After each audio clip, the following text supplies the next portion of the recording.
It doesn't really matter to me. It's just music. I mean, you go into Blockbuster and you see electronica and it's got its own section. I mean, to me, I just would put all the music into one big pile and call it music. No distinction needs to be made. I use guitars, I use basses, I use pianos, I use all kinds of non-electronic things. Electronic musicians have taken a lot of bits from different types of music, from funk and from rock and from everywhere, from jazz, put them on their samplers, recorded them, and put them through weird funky effects. That's what really creates the genre of electronic music.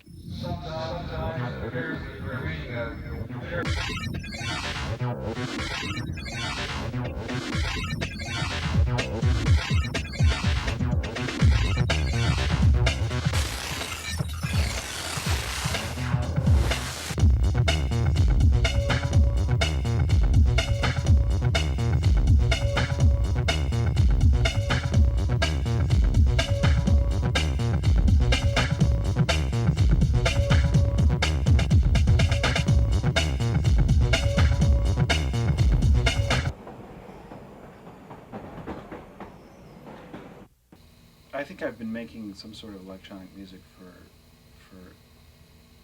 as long as I can remember. Electronic music attacks the senses in a different way than normal music. The sounds you're hearing aren't identifiable in any way. You know, oh, well, there's a guitar. You're just hearing this electronic sound. Your brain responds to it on a deeper level.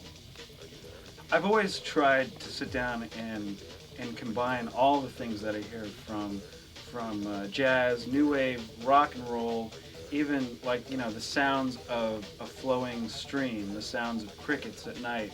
Everything in the cosmos has this sound to it. It's filtered through me, and it comes out in my music. This is the TB303 computer-controlled bass line. It's made by Roland Corp in 1980. Originally, it was designed to be a bass emulator to go along with their line of drum machines. It basically failed to sound like a bass, but what it did end up sounding like was this really weird, crazy, monophonic, low synthesizer. What's funny about the 303 is when it came out, people dismissed it as this little toy. By the end of the 80s, kids started picking it up. It's got a very organic sound, and it's just this original sound that's very hard to reproduce.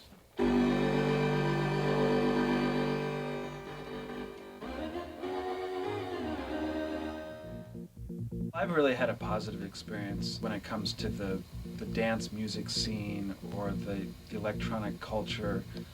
When I came to LA, the culture itself was one of the things that inspired me most. It wasn't just about going to dance clubs and stuff like that. It was about really getting together with people and getting to know some people, and the music acted as a common bond.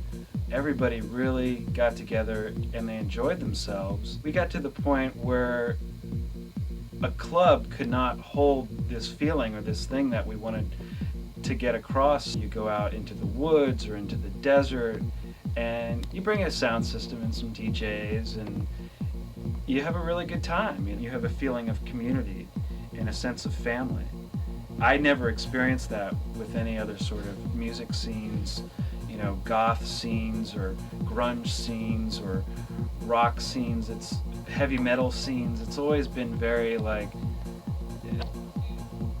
almost negative and sort of like, well, I'm gonna be all angst ridden. And in the dance scene, it seems that everybody is just happy and having a really good time. The dance music culture can have a really strong spiritual, tribal sense.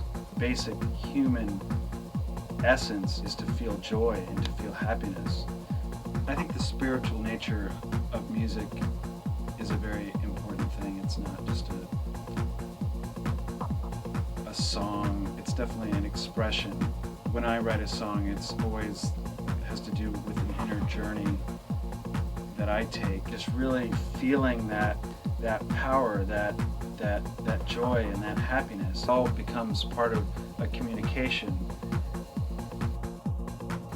through the medium of music to other people. What I choose to communicate is a very positive message, a sense of that joy and that happiness that I feel in my life every day, and it's translated through the music. It's sort of the medium.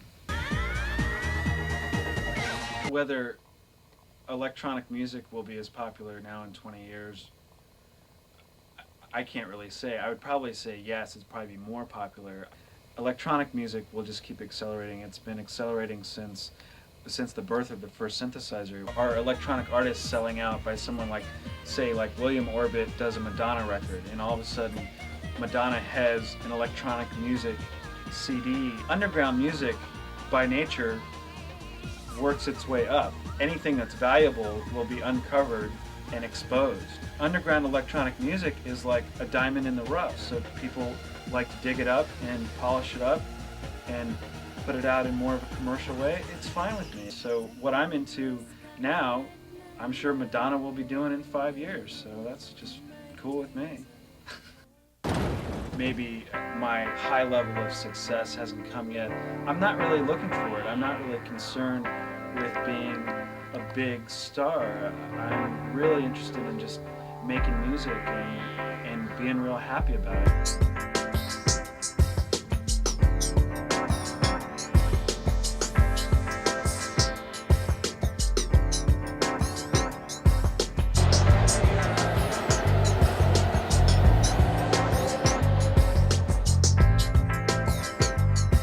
It's all just a matter of mixing everything up into a package that makes sense, you know. Makes sense to me, at least. May not make sense to most people.